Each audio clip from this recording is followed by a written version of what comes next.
دكتورة راح أوقف الشير على أساس to introduce you then we'll start إن شاء الله. اوكي وقفها انا عندي ولا انت بتوقفها؟ عادي أنا أوقفها مشكلة. اوكي.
Hello everyone, this is me, Dr. Ahmed Al-Gattan. Again, today we'll have a new or another keynote speaker. Thank you so much for who is joining us today from all over the world, different university, different nationality and countries. So thank you so much for joining today online, ITAR online weekly webinar.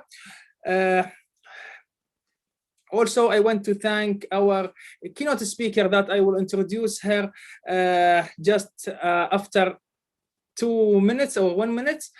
Before we'll start, I just want to say this webinar, it will be it's recorded in YouTube. And also, after introduce our keynote speaker, we'll have Q&A as always. So there is 2 types to ask our keynote speaker. By Q&A, just you can type your question below the screen. You can see a Q&A, just type your question to her, or just raise your hand and we'll go one by one to ask our keynote speaker your question, and we'll go one by one to ask our keynote speaker. Please don't type your question in the chat because the chat is keep rolling, so I can't catch your question. All right. Our keynote speaker today is Dr. Hala Al-Khatib, is an associate professor at the Public Authority of Applied Education and Training, PAAET, which is a tatbiqi in Kuwait. She got her PhD from Brunel Business School in 2013 in Information Management Studies. And currently, she's teaching undergraduate students in various topics in business administration. Her interest is technology in society, education, and workspace. Thank you so much, Dr. Hala, for accepting my invitation. I really appreciate it. And also, I am so sorry for your loss. Actually, Dr. Hala, she lost one of her close friend, and I really appreciate that she continued to present her webinar today. I am so sorry for your loss, Dr. Hala. And also, I appreciate what you did. It's really I really thank you for that, and really I appreciate that. Thank you so much, and the floor is yours. Hello, everybody. Thank you very much, Dr. Ahmed, for your lovely introduction. I just would like to correct something. I'm not an associate professor yet. I am just an assistant professor. The reason I didn't really continue with my research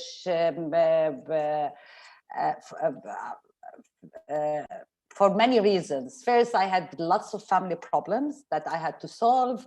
My mind was occupied in so many other issues. And the most important thing, unfortunately, I don't have a database.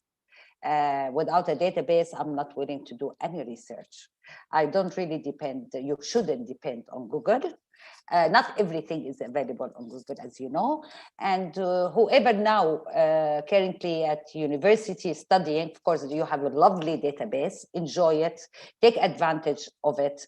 Try to download any articles related to your subject, because you would be needing it if you are away from that database.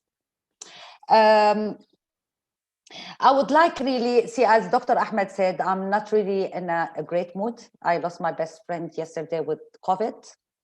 Unfortunately, she lost her battle, and it was a shock for us all. We expected her to make it, but I didn't sleep last night thinking of it. I was with her on the phone for the last week, so it's a terrible, but because I promised Dr. Ahmed, I'm gonna go ahead and do it, and I'll just do it, you know, as I recall, and I didn't really prepare much for it. But there are things that I would like you to know. I'm not sure how many of you are doing their PhD and in what stage. Are you in first year, second, third, about writing up? I will tell you some tips from my experience. As I always say, only if I had known. Unfortunately, I don't know if it's unfortunately or it's a force. Now, I learned all the research, and I went through the whole journey by myself. When I first decided to do my PhD, I knew nothing about research. Nothing at all. My master degree was in business technology. We did, and it was a gap between my studies. I had my undergraduate in 85, and then I decided, back then it wasn't any computers, nothing. I graduated from university with no computer. We didn't have any computers, no technology. As you know, the internet came to public in 1995. I got interested later on in computers, in IT. So I decided to get my master's degree in something to combine the technology with my undergraduate in business administration. So I went to England. I got my master's degree in business information technology. And then after 15 years of my undergraduate, another 10 years, I decided to get my PhD. I'm so glad that I did that. It was the most beautiful achievement that I had. The first year I cried a lot. Didn't know what I was doing in Brunel University. I didn't know what research was. I didn't know what I wanted to do my research in. Sorry, until I met I was transferred to a South Korean professor, happened to be my supervisor. And I really thank him from all my heart that he understood that I knew nothing and he wanted to help. So he just gave me, we decided to do it. I told him I had to do it in in information technology. And back then, I graduated in 2013. The trend was electronic government.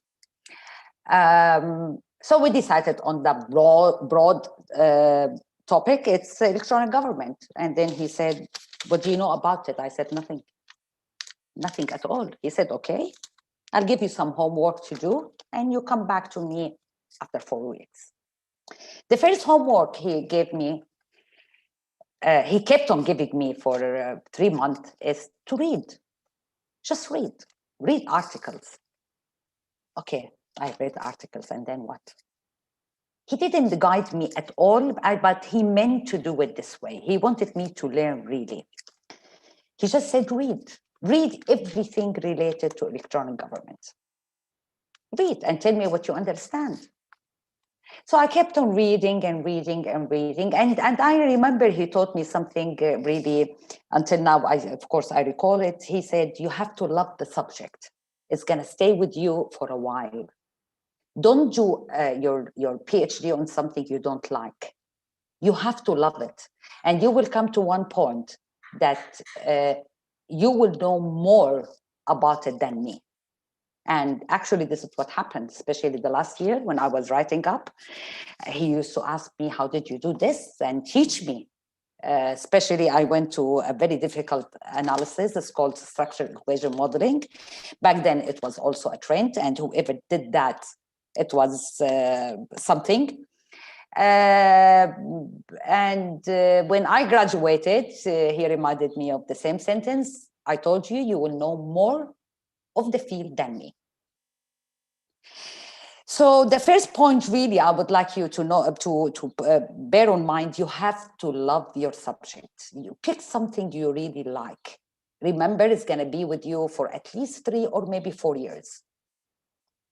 Don't do something that you don't like or just to get your PhD. As I told you, I learned from scratch. I didn't know anything. And then after I read and I went to read, I didn't know what methodology was. I didn't know what methods are. Okay, what's the difference between methods and methodology? I was completely lost. How do I start? I don't know. I wasted the first year. I don't know if I wasted it, but it was, I could have done it in a better way.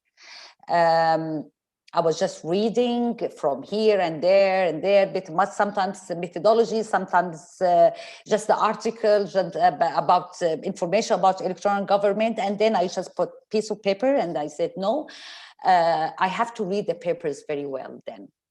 Of course, reading papers, you have to, we don't read them all. You really scan them. You cannot read every single paper about the subject. You will never finish. You read the abstract first. This is how I figured it out myself after that. And then you read the introduction, is very important.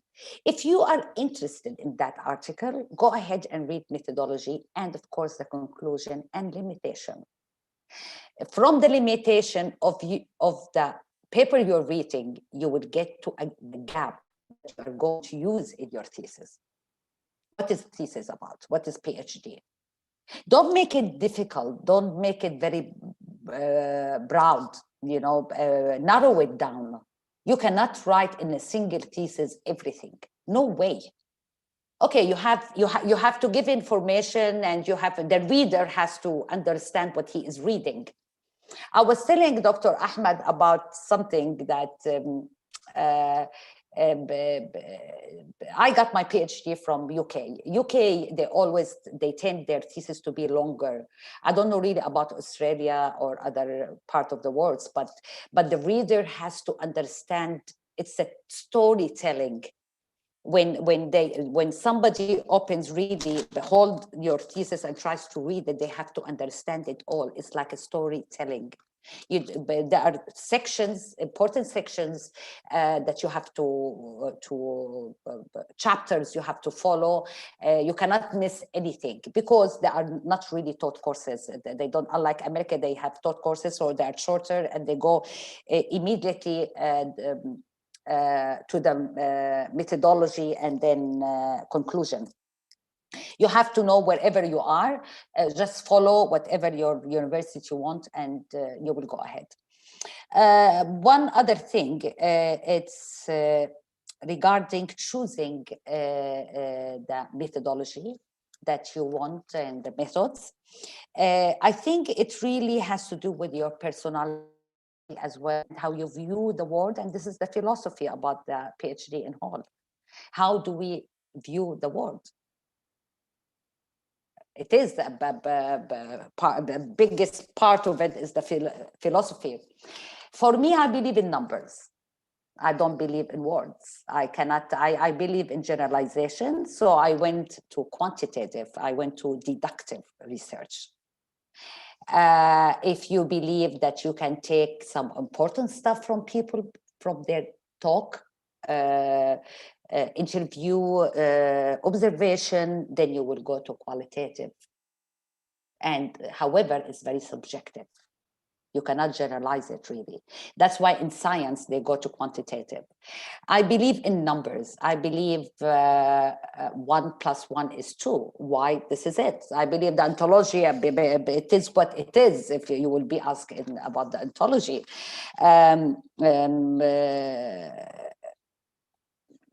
I believe more in numbers. Whatever numbers tell me, then that's it.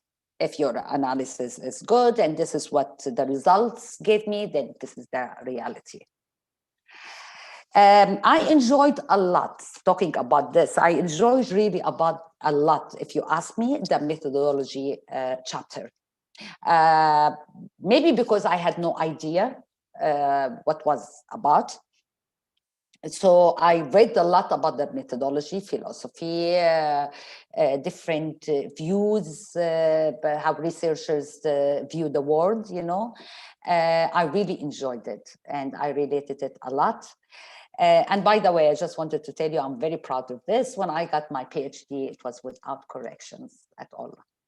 I was very worried they will ask me about the analysis.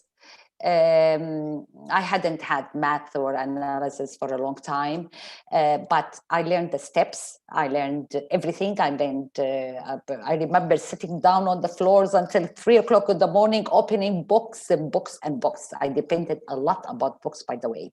When I got to methodology, I bought every single book on Amazon, more than articles. Books will benefit you in that stage more. But they did ask me, the only question in my viva was from the methodology section.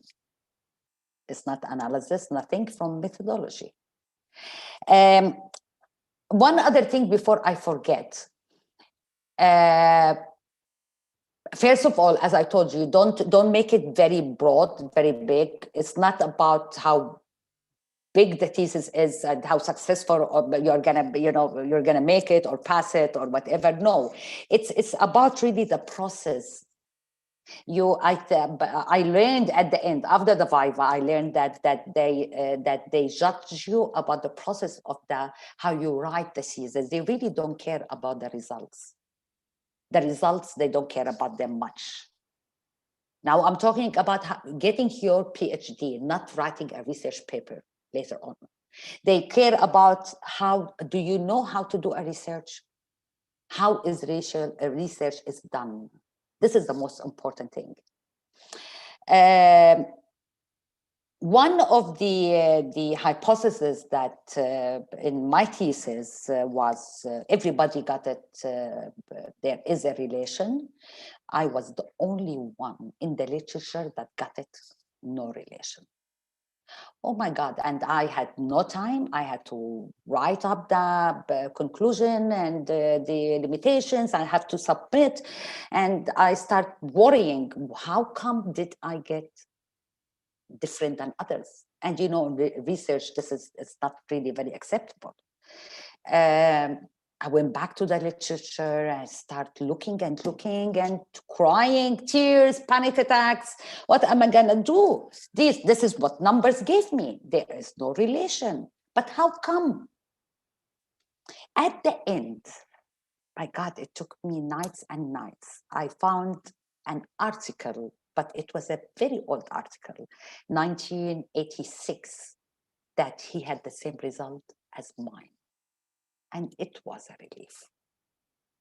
At least I got someone who got it like me. Of course, I went back to the literature review. I quoted him.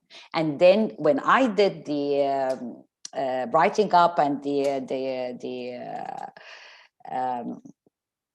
finding radic the results, I said I like whoever my results was like them. But I gave, of course, future recommendation to look more at this variable, this construct, and to see maybe questions has to be changed, maybe things has to be changed. So I was so lucky that I got this. But anyway, if you don't find any other researcher who got the same, just do your best. Don't waste your time. Just do your best to justify why. Why do you think you didn't get the same result? And this could be another gap for another person, a researcher, to get it and work on it. And maybe he will get things differently. Now, any questions before I start?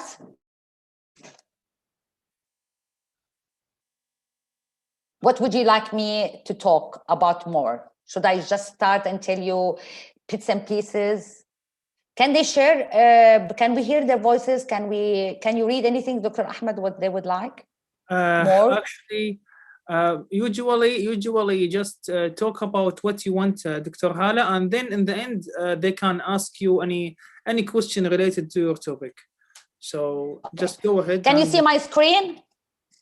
Yes, it's clear. Okay. First of all, of course, when you want to present, your presentation is going to be with you weekly. I mean, every week we had to present in front of our supervisor. We were about 15 students, and now I think it's not allowed. They are only allowed to take 3. We were 15 students, and we had to present for him every day in front of people so he can teach us how to present in conferences and in everything. I went to a few conferences, and they were very helpful and very nice. Here at the beginning, of course, title of your research, you type it here. Remember now, the title could be changed at the end. You don't stick to the same title, but more or less, you can have an idea of your title. Many things will determine the title name, like research question, aim, and whatever. You can later change it. I know a colleague of mine also got it with no correction. She changed her title at the end after she got her results. So you can play with the title later. And always don't forget, presented by your good name. Institute, you have to write your institute. For example, I was Brunel University, research supervisor, you have to address him, respect for him, and the name and detail of your course, for example, PhD in management studies was. This is a very important thing. Always in regarding contents, this is how usually it goes. Now, remember I told you I'm a quantitative person, I'm not a qualitative person, so I'm gonna pass my experience to you from my research. It's going to be, first of all, introduction, background of study. It's very important. Introductions chapter includes background of the study. Research aim is a very important part of the research, and research objectives. Research question, it has to be there because at the end, the last chapter, you answer the research question. Without research question, there is no thesis. Research question, it like a glue. It glues everything together. It determines everything, to be honest. Determines if you want to do it inductive, deductive, which is qualitative, quantitative, and whatever. Literature review is very important also. Literature review is the review of the literature, whatever has been written about your subject. Why do we do it? We do it to get the gap. You need a gap. You need what's missing. You don't want to repeat anything. It has to be what you are going to add to knowledge. It has to be unique. You have to add a very small piece to knowledge that no one ever has done it. It could be a very small piece. It's like you know, the research is, you can imagine it like an ocean. I will put a drop of water, another researcher, another drop of water, and the other one, another drop of water, until we have the big ocean. So it's only small piece that you have to add. Remember, don't make it long. Don't make it complicated. Just follow the steps. And then we go from the literature review, we will know the gap, and we will get the framework and the hypothesis. And then we'll go to the methodology, which is the most important chapter. Then we get the results and discussion. I didn't put here the analysis, by the way. My supervisor reviews, and he convinced me, you don't have a chapter and you say analysis. As I told you, because I figured out later, this is after I finished my PhD, and they don't tell you this at the beginning. They don't care how you got the answers, really, but you should know how. I mean, the analysis is a very important part because they tell you the answers. But in the results, you mention the analysis, mostly in the methodology chapter, where you write how you are going to get the answers. And the discussion will be together. And the last part, it will be a very short chapter, conclusion and future recommendations for other researchers. I don't think I can go through everything with you, but I will try to pick bits and pieces from my slides. Dr. This is, sorry. Dr. Hala, may you maximize your slide, please? Yeah, of course. I'm gonna just look at. Of course, I'm not gonna give you everything. That's what I'm gonna just choose what's important. How would your thesis look like? This is how you write it first, and then we go to introduction, which is the very important chapter. By the way, the introduction chapter will be written at the end. At the end. Yes, it's chapter 1, it's introduction, but you have to write it at the end. So what I did, I just, one other thing that I would like you also to consider when writing your thesis and chapters, don't write them in one document. It will be overload and it will collapse and you will lose lots of information. Open each document in Word, let's say chapter 1, and save it until chapter 1, and then chapter 2, a different document. Don't put them together. My thesis was 475 pages. It will not handle it, you know. And I lost many data, and then I decided to do it chapter by chapter.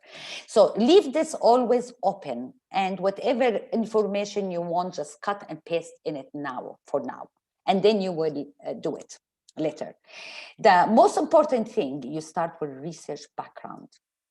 I've seen some theses without research background. Research background is very important because, as we said, the reader should know what he is going to read about. What motivated you for the research? Motivation for the research. You have to mention research problem and question. The aim and objectives. For me, from my experience, I had only one aim, and it should be really one aim. I remember it will be stronger. Many objectives. You will have many objectives. Questions, you can have many research questions, but the aim is one always. This is better. This is as far as I know.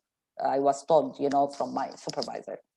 And then you talk here about the theoretical background, what you used, research methods. That's why I told you it's in the last you write it, because research method, you are not going to know it from the beginning. Context of the study, you write it here. One other thing before I forget, in the title, let's say that I want to do a research and in Kuwait, you know, about private sectors in Kuwait. You never put Kuwait here in the title, remember? You never put Saudi Arabia, they never put Australia. Don't put the name here, because it's a quantitative study. The results should be generalized to the whole countries. For everybody, it's not only for Kuwait, otherwise it's not a research. It's not a case study. So never put the country or where you are getting the samples from in the title. Forget it. Never, never. It's a big mistake. Here you can mention where you are gonna do it, significance of the research, why you think it's significant, the structure of the outline of the research, and chapter conclusions. By the way, I learned this from the head of our business department, and he is a very big professor with about more than 1,000 articles. And he made me cry when he said, "Come on, Hala, show me one of your chapters." And he wasn't my supervisor, he was the head of the business school. And so he read chapter conclusion. Oh my God, was he mad? He got so mad. He said conclusions. And many people do this mistake.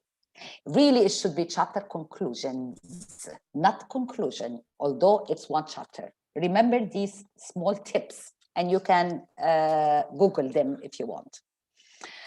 Chapter 2, literature review. What is the literature review? As we know, it's scholarly sources such as books. You can have books. I had quoted lots of books, journal articles, and also theses. You can quote theses. But you have to write. There is depends what reference style you are using. You have to write from where and what year and everything. Sometimes you use websites. If you think it's important, you can pass one or two websites. It's okay. Sometimes a very important thing was written in a magazine, for example, a very big magazine in UK, and I quoted this, and it helped me a lot. But it was from a big writer. Also about references, before I forget, because maybe I will not have time to cover this, it shouldn't be all really 3 and 4 and 5 stars and whatever. You can, but don't make it a lot. Reference from 1-star journal. Also, this I learned it from the head of the department. He said, maybe you'll find a very nice information there that it will help you, but don't overdo it. Pick the most, of course, largest magazines or 5 stars magazines. 4, 3 is acceptable. And if you have 1 or 2 references, maybe.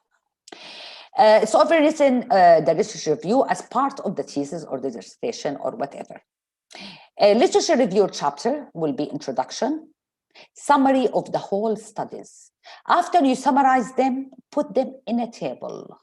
It's very important. I wish I could show you my thesis, how I put them in table. Create a table, author, year is very important, the name of the author. Believe it or not, the name of the journal is not that important. Of course, we have to write it down. But when you say, for example, Lee and Harbour in 2002 model, or they did that, that's it. It will be understood. It's very important to the year and the author more even than the title. Sometimes I don't remember the title. You don't remember the title of the journals, but I remember the author and the year. Very important. You put them on table. Whoever is going to examine your PhD will look at that table. Table will fit everything. Author, year. Also try to say what methodology they used to achieve, what were their results, what are their findings. This will help you to get the gap. So don't forget the tables. And towards the end of chapter 2, of course, my chapter 2 is going to be so long, the limitation, prior research, show the reader the gap of the study. At the end, you will show them the gap, because you are going to link it with chapter 3, which is the framework, and then chapter conclusions. This is mainly yani. Tell me whenever I want to stop. Enough literature review. Should I go to something else, or you want literature review? I'll give you just one. This piece is very important, I think. When you search in the literature review, search for the relevant. How do you search? Before you begin searching for literature, you need a clearly defined topic, at least a topic. For example, in my case, it was electronic government. You will search for literature related to your research problem and questions. Research question, for example, if it was, take the literature review, the search from the research question. That's why you have to state it first. What is the impact of social media on body image among Generation Z, for example? Here I have social media. So keyword example, social media. I have to search everything about social media. Facebook, Instagram, Twitter, Snapchat, TikTok, etc. I will also read about body image, self-perception, self-esteem, mental health. Among Generation Z, who are they? Teenager, youth, whatever. You have to search about all of this, and then so you can relate them and find the gap. One other thing, never use wiki. You know that, huh? Never quote anything from wiki or use it. You have university library catalogs, Google Scholar. If you are lucky, they will open, or otherwise you have to be connected to the university. And these are the major databases that you can use. Do not use wiki. I'll tell you when you can use wiki. If you know nothing about the subject and you will have you want just a small idea about it. I'll just read it briefly. I scan what they're written and that's it. I don't take it seriously. Wiki, it should be avoided. Also, to help you search more, play with your words in searching. For example, information technology. I put it once. Oh, many papers went there. Okay. And whatever. Use or. Try to use the plus sign sometimes. It will give you something totally different. Just learn how to search. And or. Information system technology. No, I will remove technology. I will stay into information system. Sometimes information alone. And okay, information system, I put information and system. It will give you something different. So you have to play with it so you can get what you want.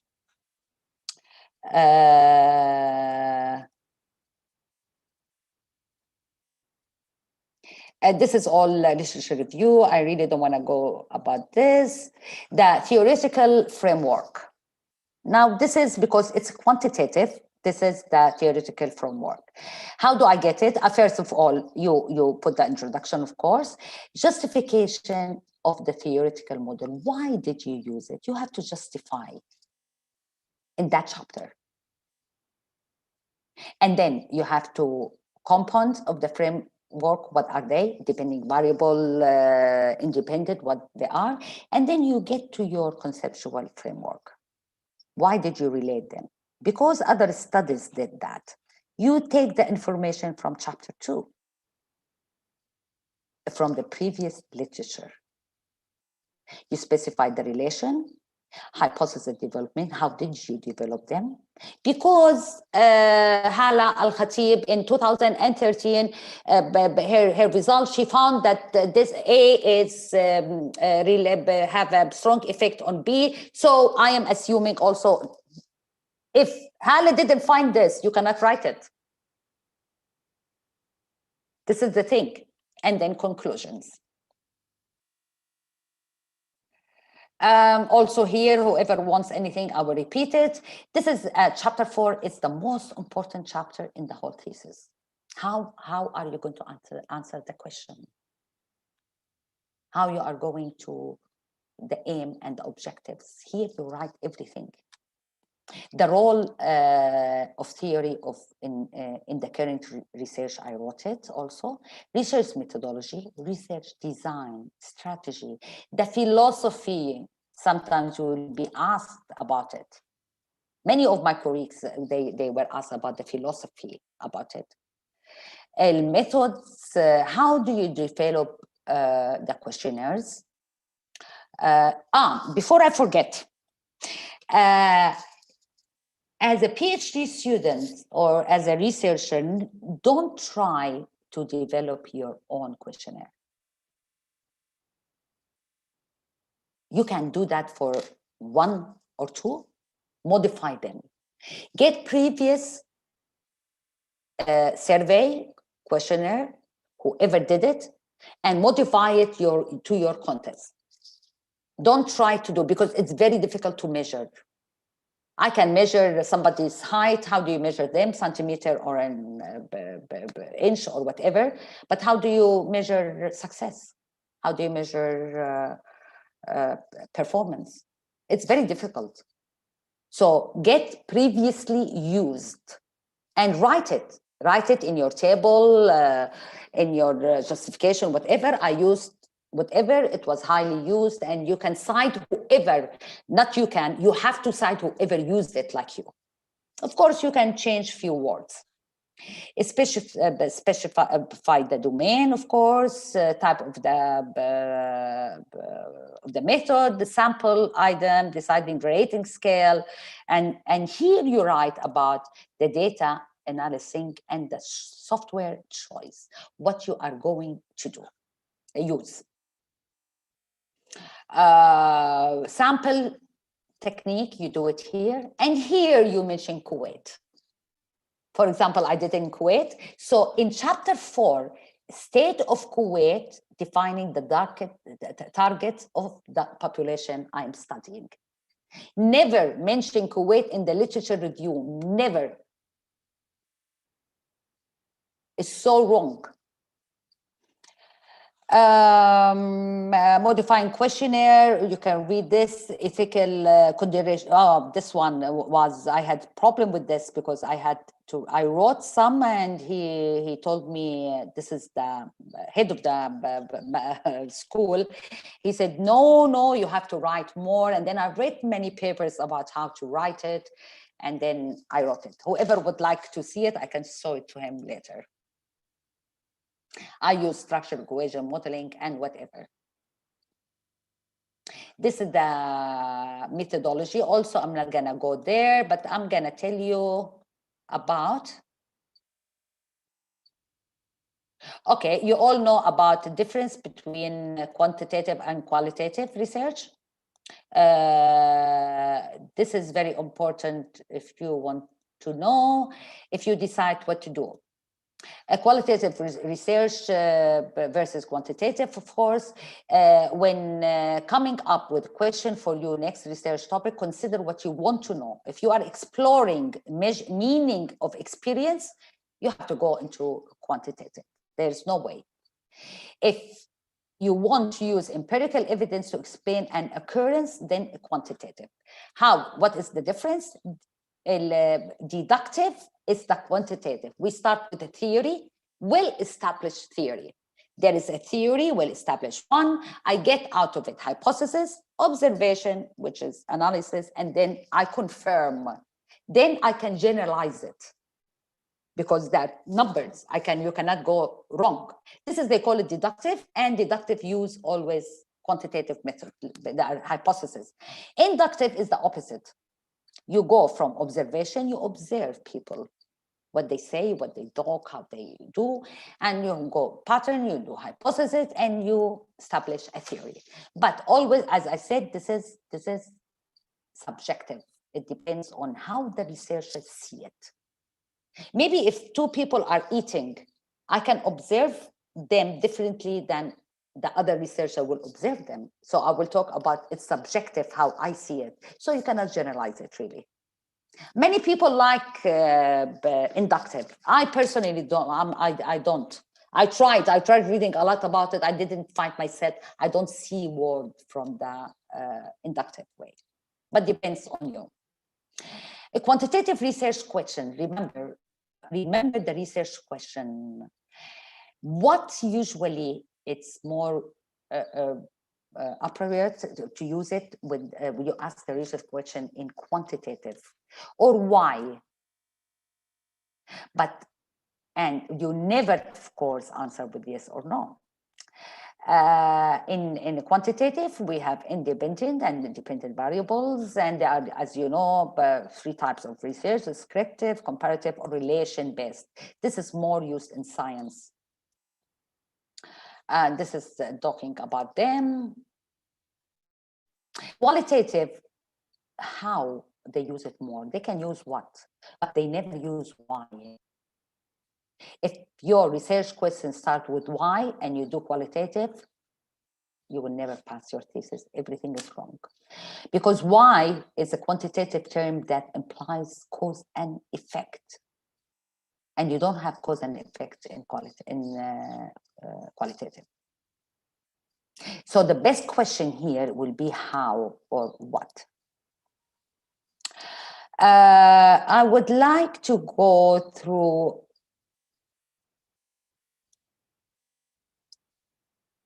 the objectives, research objectives and aim. I'll tell you about the background also. One of the most important elements of the reader, me, when I read I'm outsider reading your research, I have to see the background. How did you get to that? It's the background of the study. Provides the context to the information discussed throughout the research paper, may include both important and relevant studies, maybe, and this is written in the introduction chapter. You can write elephant studies there, but 1 or 2. The reader should be able to understand your topic, and it's important. When I read it, I have to understand from the background, why are you researching on this? The length and detail of your background also depend on the degree to which you need to demonstrate and understand the topic. What makes introduction different than background? The introduction contains primarily data about your topic that the reader will most likely read. The background discusses in depth about the topic itself. Here also about your background, if you want now, research aim and research objective. Remember, research aim starts with the research aim of my thesis is 2. You use 2, okay, to write it. One of the most important aspects is the aim and objective. This because your aim and objectives will establish scope, depth, and direction that your research will ultimately take. How you're going to do it, how you're going to answer the question, how your methodology is going to be, all depending on the aim and objectives of the research and the research question. Your research aim are the answer to the question, what are you doing in your research? You need to clearly describe what your intentions are and what you hope to achieve. These are simply your aims.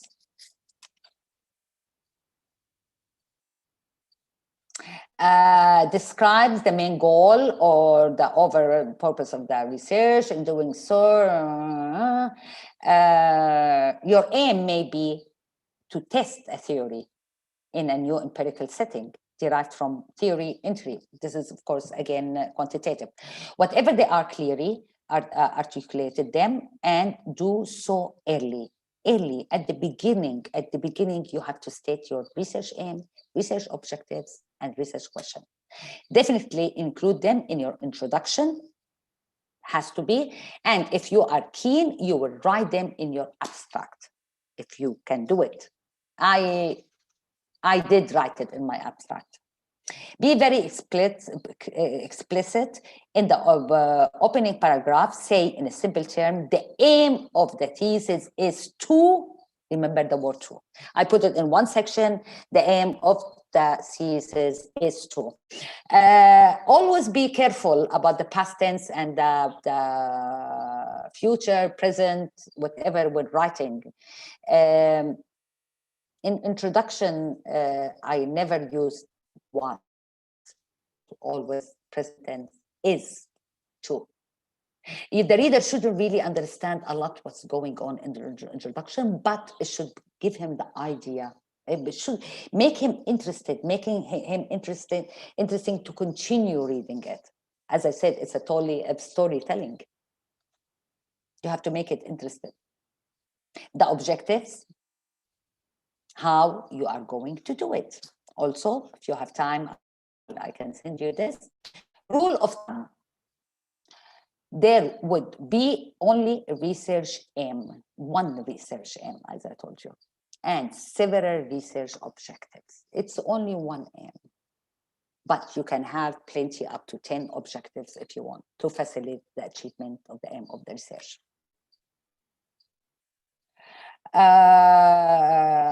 Achievement of research aim provides answer to the research question, as we said.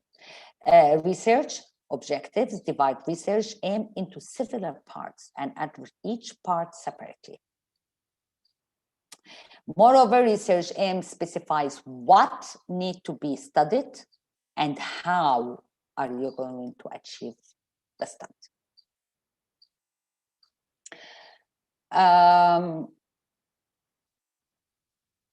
This is formulating research aim and objective, research question here, research aim, objective 1, 2, 3, you can have 10 if you want. Verb, always verb. These are the verbs that you are going to use. This is very important. These sample of the verbs: to explore, to discover, to discuss, to describe, to analyze. These are some tips, because they serve as the starting points of the study. There need to be a flow from your aim through your objectives of the study. If you have completed your research and found that you answered a different question, not that uncommon, but sometimes it happens, make sure your original aim are still valid.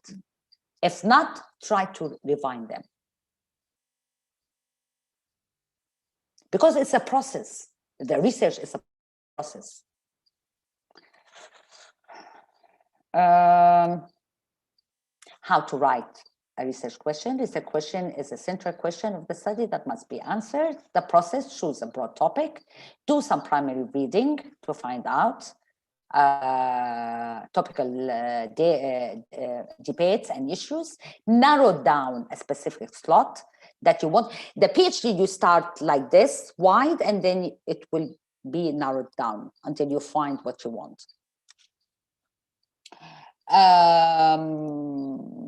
Type of research questions, of course, it depends on quantitative and the qualitative or quantitative, so they differ, as we said.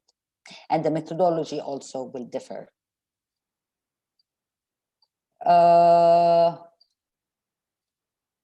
I don't know really what else I would like to give you. This is it. The rest is just too much. We will never finish.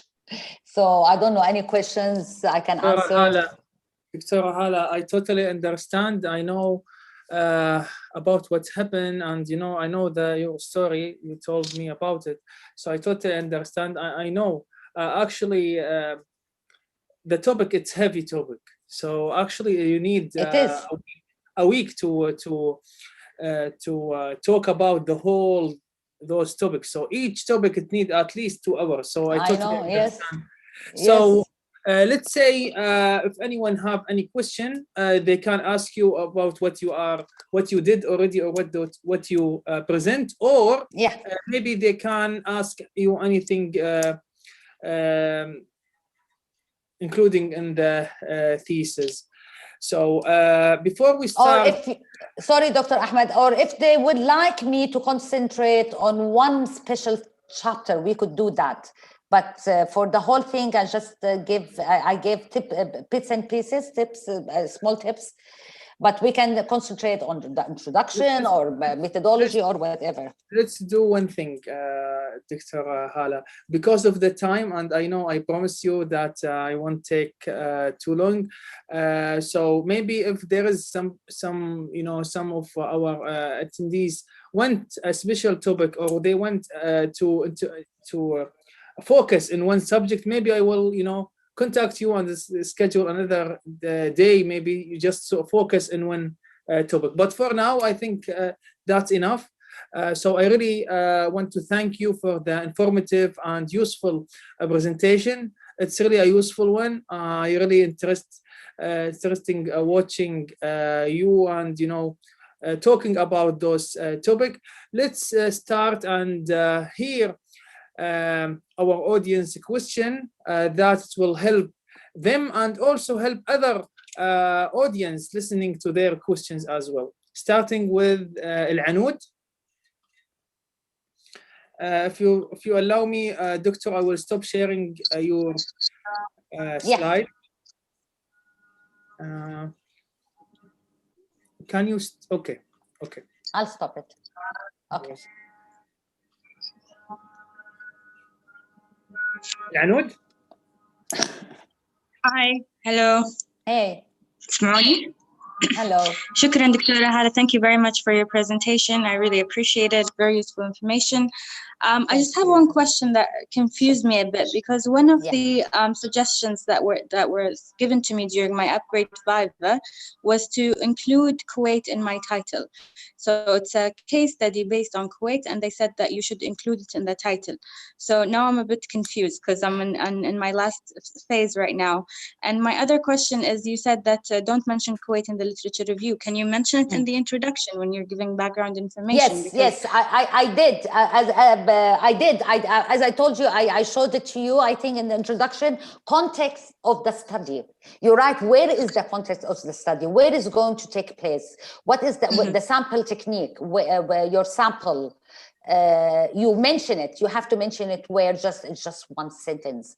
Really. Now, my supervisor was purely quantitative. I would like to ask you this. Are you qualitative or quantitative? I'm mixed method, but I'm in arts and humanities. So I'm mostly qualitative, but there are bits and pieces of quantitative. Sometimes in the qualitative, they say, for example, if you want to do a case study, you do say case study and then Kuwait, because you are going to do it case study in Kuwait. But remember, you cannot generalize your findings. Yes, it's going to be very subjective. Yeah. Yes. According to me, he was a big professor and so stubborn, but I learned that he was right. You really, after I read so many articles, you are not into good articles. Don't put the name of the country or the context in the, because you need to generalize it. What about somebody in Bahrain? What about somebody in the United States who would like to take your results and apply them? Say, no, they are only in Kuwait. It's a deductive. It's a generalization. There are numbers. That it's true information. They are true. They couldn't just not even in the literature. My colleague, oh my God, in front of us, يعني بهدلة إنه شلون تكتب بالliterature review. She wrote Egypt. She was from Egypt. And he told her, I don't want to see Egypt. I don't want to see any country in the literature. It's a literature review. It's what has been done about the results of others, not where. If you allow me, Dr. Hala, to interrupt, I totally believed supervisor, they coming from different schools. So maybe the Anud supervisor is different, your supervisor is different, and what you think are actually is different, and what I think also is different. What I don't know, but for me, I totally recommend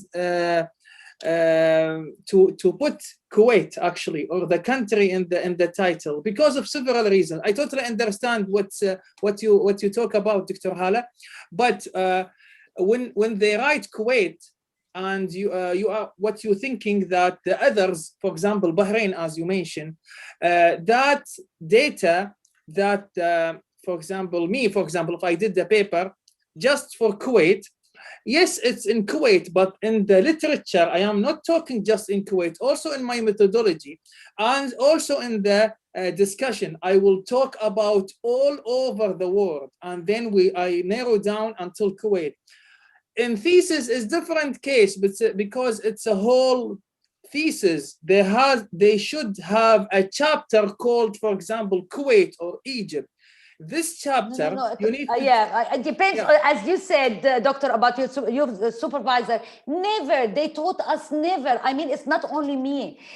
We were about 120 who graduated in 2 years. Never, everybody was, I'm gonna write about Bahrain, about Egypt, the chapter. No. This is a scientific paper. It shouldn't mention the context. It's not about the problem is not in Kuwait. The problem should be generalized. The problem or the thing, doctor, is why Kuwait? This is the thing, actually. I'll tell you why Kuwait. I'll tell you how you solve this. Go, Lily. You know how you solve this? I said I will take a context, an example of one of the developing countries. You know what I was asked by the Viva? Why did you choose Kuwait? Yeah. Why? I'll ask you this. Why did you choose Al-Anoud? Why did you choose Kuwait? I can answer this question easily. Okay. But let me give you a harder question. Because if you ask Kuwait, maybe the harder one is why Kuwait, not Saudi Arabia? Exactly. This is the bigger. When you say developing country, I can say Egypt, I can say Lebanon, I can say Kuwait. But when you say Kuwait or Saudi or Qatar, they're all in the same region. So this is the bigger question. Why Kuwait? Developing countries. An example is Kuwait. We are talking about this has to be generalized to the developing countries. For me, it's depend actually. Kuwait, yes, Kuwait, one of the developing country, correct? Exactly. However, Kuwait is different. How you will find what's special in Kuwait, not in Saudi Arabia and other developing country. Here, you can go deeply in political. You can go in economic. You can go. You have to justify why and the economic, the social, العادات والتقاليد, الاقتصاد, and other stuff in Kuwait that especially go to the regulation, go to the code, go to the court and the policies in those. Yes, I am with you. Dr. Ahmed, we had to write in chapter 4, which was the methodology, justification for using Kuwait. Yes, that's what I'm talking about. Yes. Yes, and it was answer. You know what is the wrong answer? One of my colleagues had a minor correction because the supervisor asked him, why Kuwait? So he said, because I'm from there. No, this is the wrong answer. No, this is the wrong answer. And data is easier to collect. No. This is not a PhD or researcher. This is not an answer. No. You cannot. Or for example, some people said, for example, because they give me a scholarship, so I have to do something. No. Of course not. Yes, it's a scientific research. This is scientific research. No. It should be generalized. I think most of the researchers here, they know about this. They will not talk about what you said. But what I meant, doctor, why Kuwait? They need to go deep. They talk about the political. They will talk about the code. They need to talk about. It comes from the gap, by the way. Exactly, the gap. Yes. 100%. It comes about the problem statement. It comes from the problem statement. Yeah, and one of the reasons I use Kuwait, I was lucky. At that time, it was the United Nations about the ranking of the electoral government. And I noticed Kuwait was back then in 2011, when I did the analysis, it was down. Bahrain was upper, United Emirates was above us. Why Kuwait is down? Wait, Dr. Hala, this is one of the gaps. So why Kuwait is the lowest country in GCC, for example? This is what I found out. So this is the specialist thing. Also, we no need to be the top. If we be the lowest, this is something also special. So I choose Kuwait because Kuwait is the lowest thing in GCC. So this is a very good gap. So we want to know why. We want to know why. So that's why this is the contribution of that gap. So you answer it. Going back to Al-Anud, just to answer you quick, Al-Anud, really, I don't know what your research is, but go back to your supervisor and ask him again. He will know better. I mean, you should know better. As I told you, you reach to a point that you should know better. I suggest if your title can go without it, do it. If not, put it as you wish. But if I were you, I will take it out. Okay, that's the thing, because initially I didn't include it in my title, and then they said that you should include it in the title, because I'm looking at Netflix subtitles and how they subtitle taboo language, and I wanted to measure the audience reception here in Kuwait. So one of the reasons, because of the censorship laws, because of basically how Netflix is still allowed, even though it shows a lot of things that are not shown on regular cable channels. So the regulations in Kuwait are different. They're stricter, but they're not applying on Netflix because it's an online platform. So basically, because I wanted to measure the effect on the target audience here in Kuwait, but the subtitles are not made for only Kuwaitis. They're made for all Arabic speaking, individuals around the world. So the subtitles are not specifically for Kuwaitis. So that's why I did not include it in my title. So remove it. If you want my advice, remove it. This is my advice, but again. Because it's gonna target all non-speaking English or whatever Arabic countries. Okay, that's a good point. You made me think about it, and now I'm gonna discuss it with my supervisor before I submit my thesis. Thank you very much. I appreciate it. Thank you. You're welcome, عنود. ومبروك مقدما دكتورة. شكرا يا عمري. شكرا. حبيبتي. Thank you, Anud. We have another question from Dr. Afrah. أهلين دكتورة. Please unmute. Okay. أهلين دكتورة. I'm really glad that I attended the seminar. Alhamdulillah, I didn't miss it. It was really great opportunity. Thank you very much. حبيبتي. Thank you دكتور. It was great والله العظيم. So مع اني والله العظيم انا بنفسية تعبانة، بس عشان دكتور احمد وعشانكم اضطريت اطلع يعني. فعملتوا ارتجالي. الله يصبركم إن شاء الله. My question is about the novelty. If you can tell me more about thesis novelty and how can I find it, or how can I present it in a way that I can show committee that my thesis is my subject is an added value. And the knowledge I'm giving, it's like a unique, something unique, and I'm adding something. So this is a little tricky, especially when it comes to let's say an engineering major, because I don't know, it's not easy to prove that, at least for me so far. I'm in my third year. That it's a unique subject, and I'm adding something like unique. So that's it. This is my question. Thank you very much. This is really a tricky question, because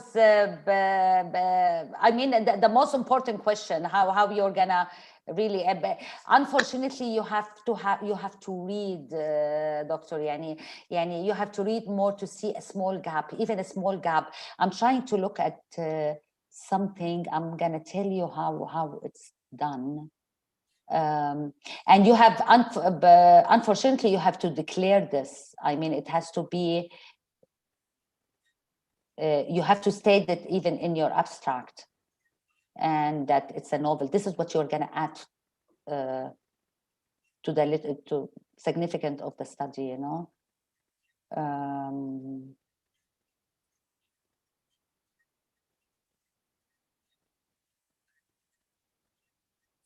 There is one word I'm trying to remember that you can always use.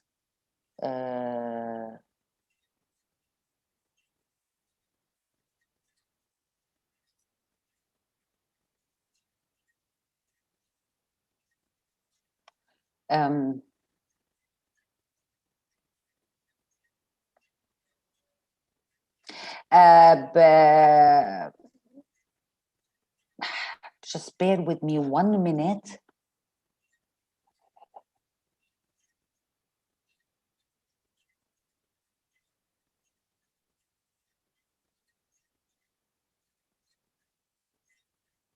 I can't really find it now. I forgot how it's written, but something like according to my knowledge, or as long as I know that nobody has used this whatever before. You know, it's just stated in case somebody has done it before. I'm trying to find out what is the exact word. See, it has been a long time. You have to state that that as far as I know, something like this, I was the first one to do it, or this study is the first one to reveal it. Never use I. One other thing I just remembered, never use I in your research. Always the author. The author has tried to do this. The author, I used a lot the author, you know. Don't say I.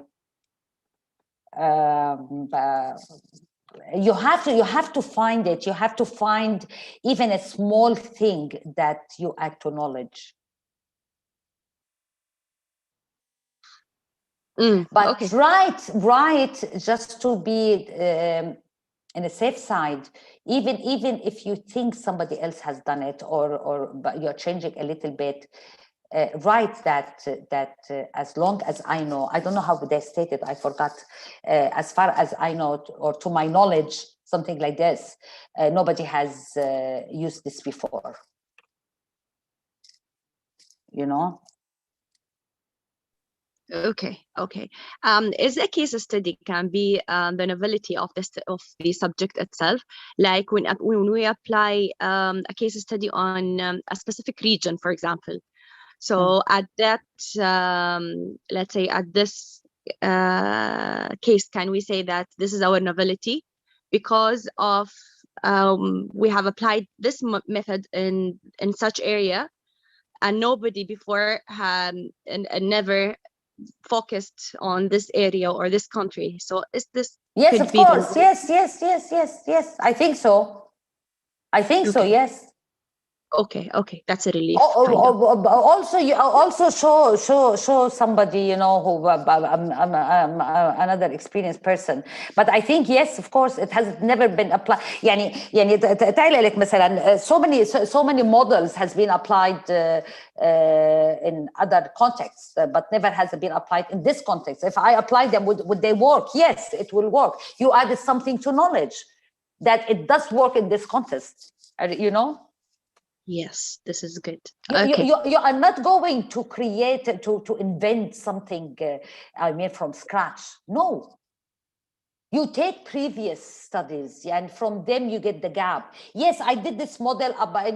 This model was tested before in developed countries. Well, how about in developing countries? Maybe they don't work. Maybe they need one more valuable to work.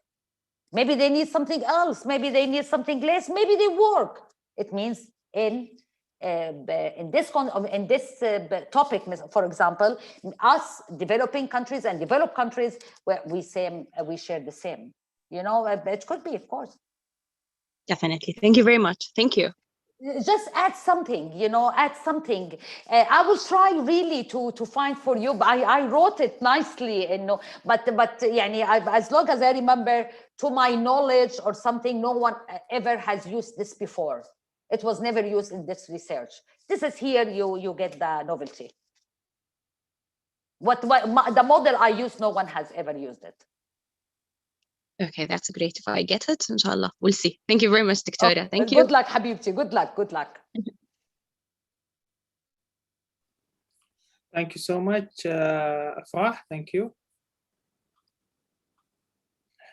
Please, anyone want to ask Dr. Hala, you can raise your hand. Let's go, Dr. Hala. In the Q&A, there are several questions. Halima asked you about, as for scientific disciplines, do you have an idea what kinds of books are useful in the methodology? Oh, I have beautiful books, Halima. I have plenty of beautiful books. But of course, I have maybe methodology never really changed. There are no update, out of date books. But I'll tell you how I did it. Okay, and I was in the UK, living in UK. It was easier for me as a student, just go Amazon, methodology books. I will read what's inside, and I bought every 2 days. The man will come with lots of books. As I told you, methodology, read books. They will benefit you more than articles. Of course, read articles to understand more if you want. Any particular book, it depends on what method you are using, what methodology you're going, qualitative, inductive. There are the famous writers for qualitative, and I think I got Baker, I can remember, and I got Hare, Dr. Hare.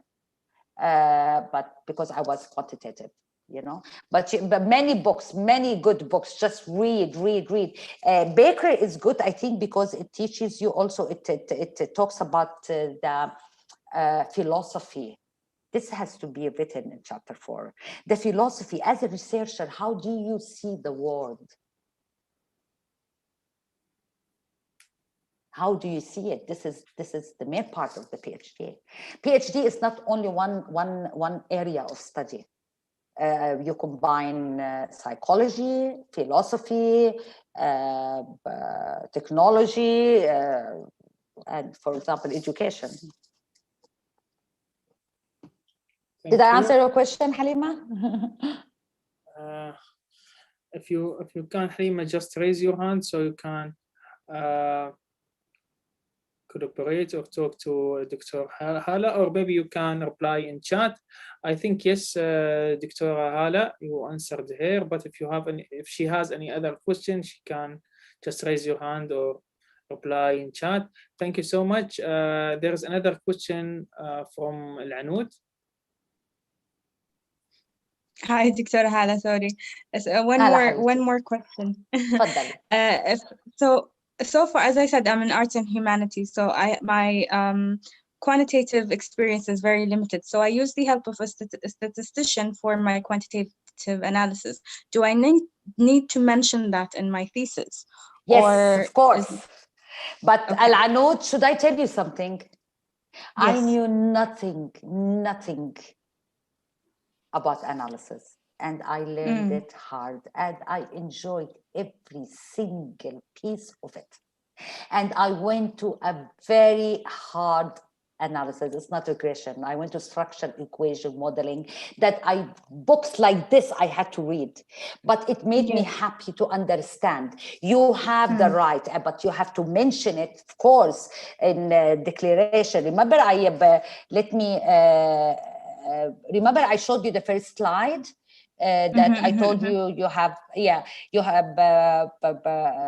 declaration under yes, you have to declare here that you had what you have used, that you had a help, you know, you have to say it, but it won't really affect, they don't care, but I think it will give you more plus if you learn it. It's very easy, learn the basic. You have to understand why you got these numbers. What does these numbers mean?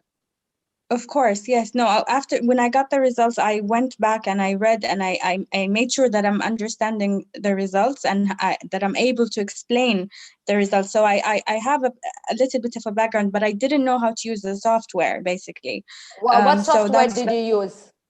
Question Pros, I think it was called Question Pros, and the name of the tool. No, it wasn't SPSS.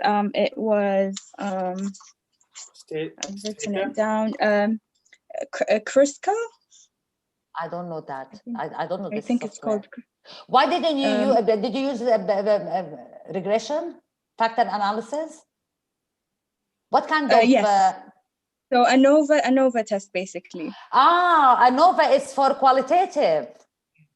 Yeah, because I'm mainly qualitative. Only little bit of my results are quantitative. ANOVA is qualitative. It's not quantitative. Okay. ANOVA. I tried it once, but because I'm not a qualitative person, I never used it. But I tried it. No, it's okay. No. Okay. In ANOVA, just see in ANOVA, don't mention it. Okay, got you. Don't mention that you had help. It was only a small part because my sample is really small and I'm relying mainly on my qualitative analysis. Don't mention it because it's a very easy software and you don't have really to put yourself into this headache, you know. But I thought it was qualitative, quantitative, no analysis. It really needs to work, you know. It needs lots of work. You need to understand factor analysis. ANOVA is qualitative. No, go ahead. Don't even mention it. Okay, great. Thank you very much. Thank you. You're welcome, Habibti.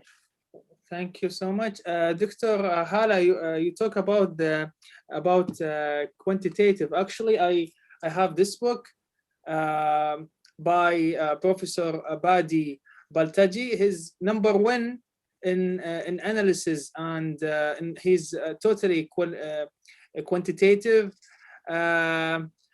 If anyone want to study or go, hold on. Let me get you one of my books that I'm depending on. Hold on. هذا الدكتور علم من أعلام المحاسبة الاناليسز للأمانة. He gave a course in analysis in Spain every year. So also you can check his books in Google Scholar. His citations is, you know, I don't know, big numbers. He talk about thousands. I think anyone know economics and analysis, he know his name, Badi Baltaji. It's not an advertisement, but he's a big name. He's a very, I personally see. I wish I could show you my library. This is all my books. What I used, look, it's still from here, from my PhD. What I use, of course, that made me understand is anti-field, of course. Yeah. It's #1 anti-field. If you want, see, I have all of this. Of course, you don't go through everything, but I went.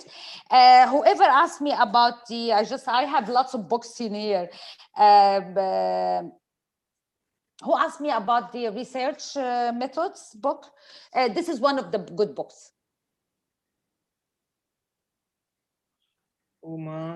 Halima, I think. I don't know who. Yeah. Maybe Halima, yeah. This is a good book. This is Research Method for Business, a skill building approach. It talks about the philosophy of it and how, I read it all. And of course, what helped me doing it myself, the analysis, SPSS manual, I can never live without it. Because it tells you step by step how to do the analysis. And I didn't really want anyone to do it for me. And I wanted to learn. The PhD journey is about learning. And it was the most beautiful period of my life. Tears, joy, happiness, self-esteem, everything was on these years. Correct. Totally agree. All right. Doctor, thank you, Anud. Thank you so much. Dr. Hala, also there is several doctors and students ask about if you don't mind to share your slides. Of course, but they are not really neat. Would you like me to make them neater, or I don't mind really. I'll send it to Dr. Ahmed. He will pass it for you all. Yeah, thank you so much. Let me see. Okay. Thank you, Samir. So Dr. Hala, she will share it. When she sends it to me, I will. Yeah, I will. Just give me one day and it will be with you. Take your time, no. Also, Nermeen, same thing. All right. Who else? Maryam, Mehdi. All right. Okay. Doctor, please. There is a question from Lamia Al-Azazi. Can you write name of the book? Lamia, you can actually this webinar is recorded, so you can go back to the YouTube, my channel. I will let me write down all the accounts so you can go back to the record, and then you can read all the books that we were talking about.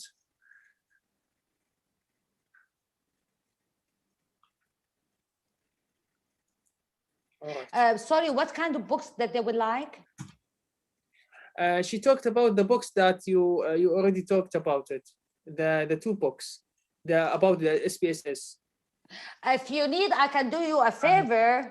I can send you my references, and they are all the books I used in the references, but there are about 300 references or more.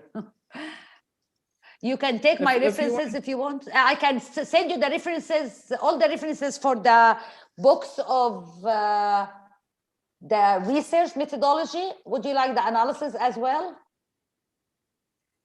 If you want, Dr. Hal, you can just send it to me as in one document, and I will share it to all of them. Yeah, I'll give. I use lots of books. But these are the main books that I use. I can show you a very good methodology. Wait.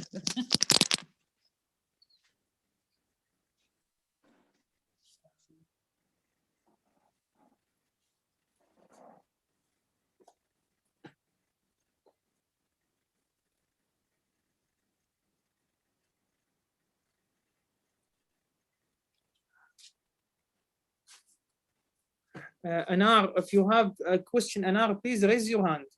Anar Rouai.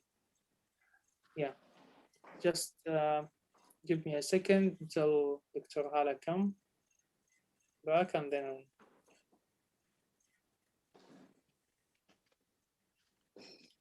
تعبتي حالك والله يا دكتورة. I'm sorry, I can't find it now because we're moving our stuff.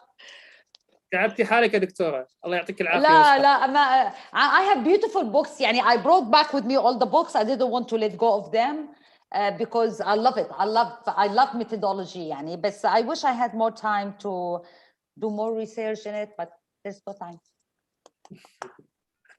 No worries. We have another question from Anar. Yes, Anar. Rouai. Hello. Yes. Yep. Thank you very much, Dr. Hala, for your presentation. It was really helpful, especially now I'm in the process of writing the thesis. So I would like to ask you about something related to referencing. Yes. All right. So sometimes, I have, they ask me to use the APA style, or sometimes they use the Harvard style. Yeah, I use Harvard. So, can you just provide, us with some of the sites or helpful sites, or how to, really, use these citations, or how to do this reference, Sometimes I get lost. No. It's very easy. First of all, what is your university asking you to use? Harvard style. Okay, Harvard style, us too.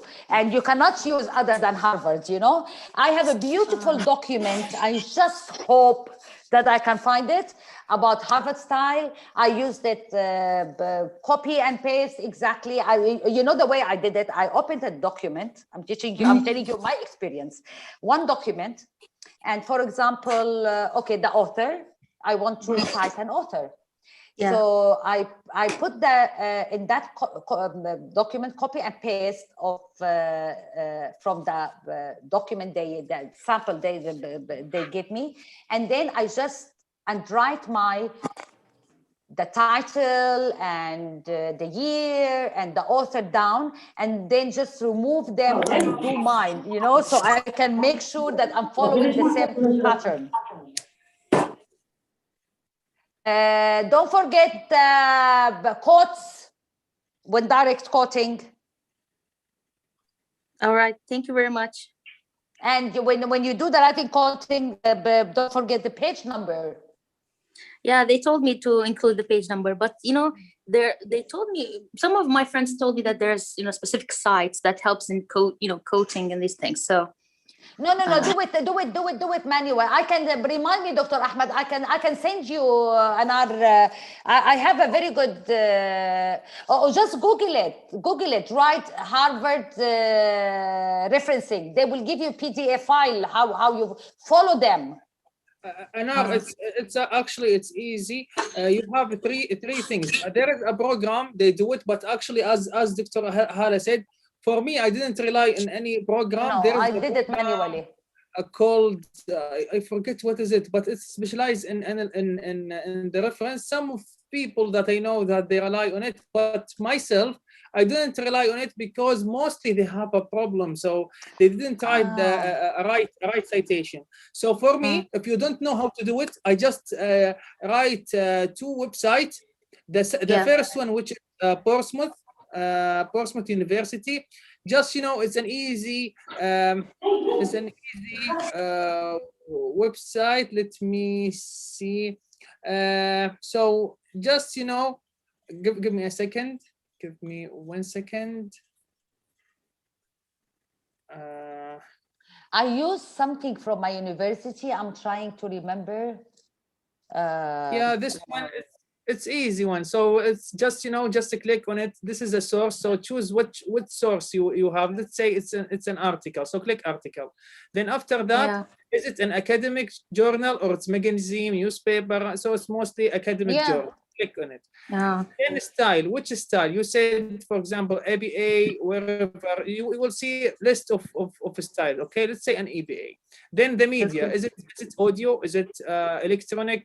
Or is it printed? So mostly it's electric. Click on I use something similar to that, but a different one. It helped me a lot. But you have to enter all the articles there. And when you say cite, you put the cursor where you want it, and it will give you the author and the year automatically. So here, so just to click on this because if it's printed or it's database or printed version. So let's say it's a website. Click on it, and here it is. They give you an example how to write it and the whole information. If you want the easiest thing, just write the title of the book or the article in this Google Scholar, and there is a comma. Okay, there is a comma. Let me share Google Scholar. I'm trying to remember which I used. RefWorks. Do you have RefWorks? No. Your university, they don't supply it? I did not use most, things about referencing from the university. I tried it myself, Okay, use RefWorks. It's one of the most beautiful ones. I use this. Can you just share the site itself or in the chat box if it's possible? I'll show you too.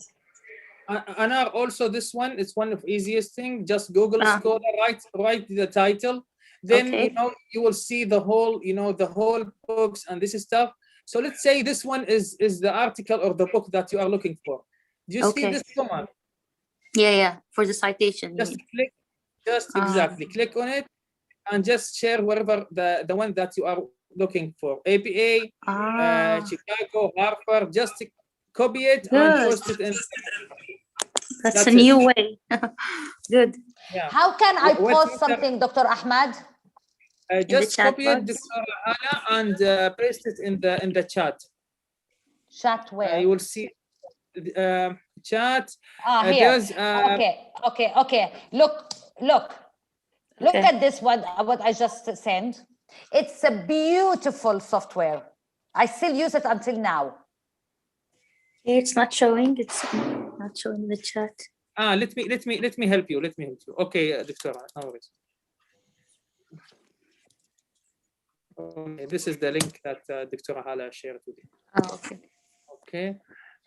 Mariam, if you raise your hand, please. Mariam Al-Khlayfi. All right. Thank you so much. Mariam Al-Khlayfi. Thank you, Anar. Here, Bernard. Hey, شفتي? It's very nice. It's very easy to learn.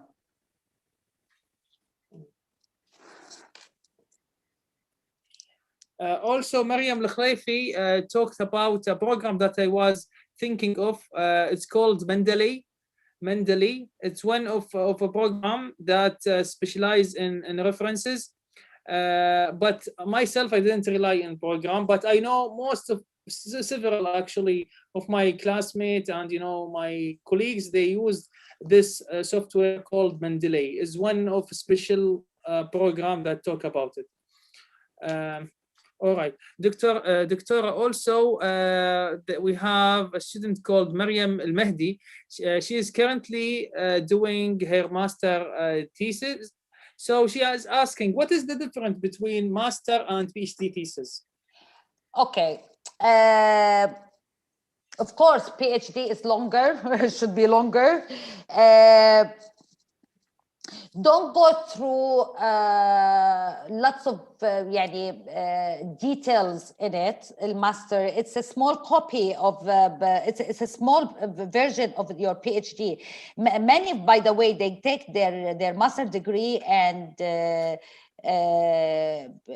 work on it harder, and they add many things and more complicated things to convert it to a PhD.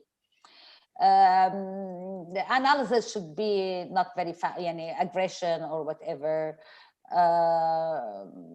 You should also add in the master knowledge, just a small piece of knowledge. Contribution, maybe. Yeah, contribution. It should be a little bit. Yeah. I honestly don't know. I did my master's degree in something. I never used, as I told you, I all learned this in the PhD. It was just different. But I think if you allow me, Dr. You have Hala, literature the most important thing, as you said, the PhD thesis is much more than master. But the big difference in the master, it's a license to know how to write research, okay? But you can, do something that somebody did it before. That's okay. Yeah. It's a license how to do a research. You are learning how to do a research. In the PhD, no, here is a different stuff. You need to find a gap. You need to find something nobody talk about it. You need to write a contribution. عندك مساهمة بحثية. There is something you are doing and let somebody or other people that they are coming after you learn from you. Like what you are doing, learn from the previous articles as well. So this is the advantage of the thing that PhD have and not in the master. This is one of them, not the only one, but one of them. Doctor, thank you, Dr. Zuhair. Thank you so much. Thank you to you. Thank you, Mariam. Thank you so much, Dr. Hala. I don't want to take much of your time. Just last question from Anil. Kindly explain about the phenomenology. I have no idea really. I can't. I have to search for it and then I will tell you. But I think it's. Actually, Dr. Hala, I know phenomenology, but it will take a lecture. It needs 2 hours to talk about it.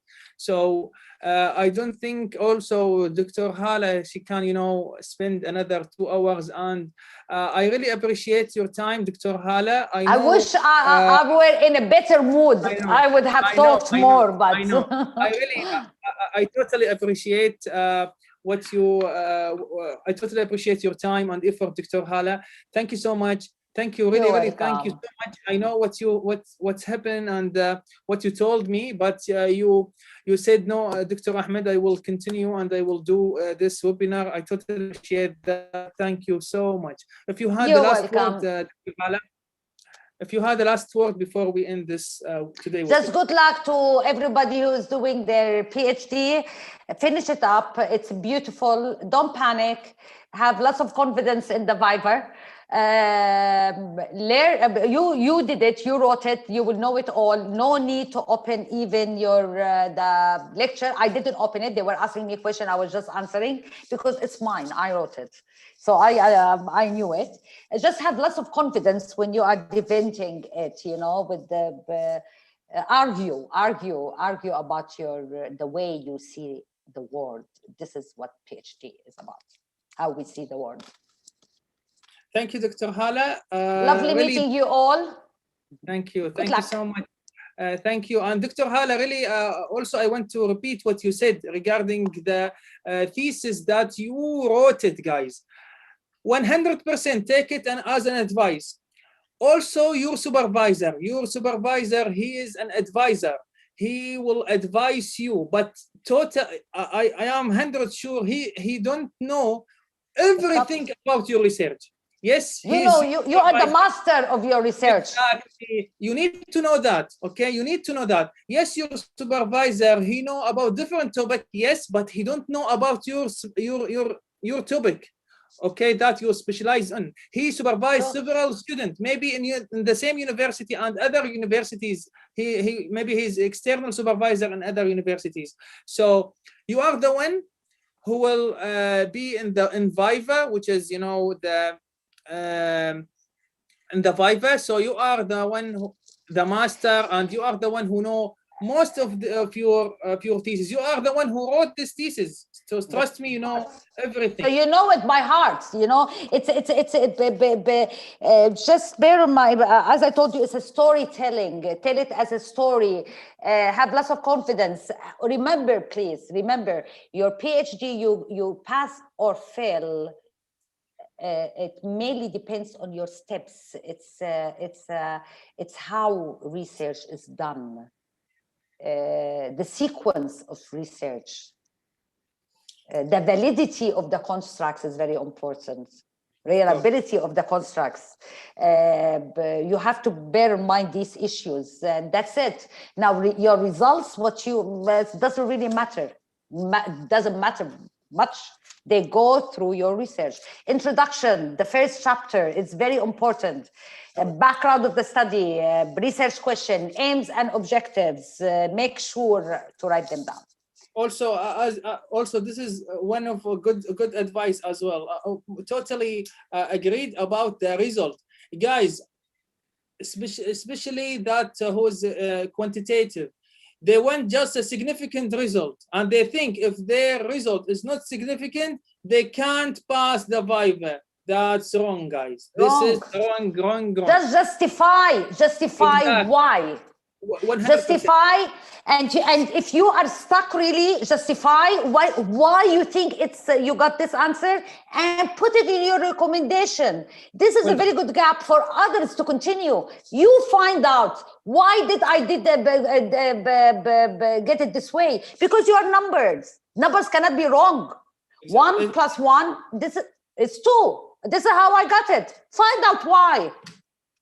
If it's significant positive, that's a result. If significant negative, it's a result. If it's insignificant, it's a result. Exactly. If it's no relationship, it's a result. So that's it. As Dr. Hala said, you need to justify it. You need to clarify why it's insignificant, why it's significant, why it's positive, why it's not, it's negative. So that's what you need to do.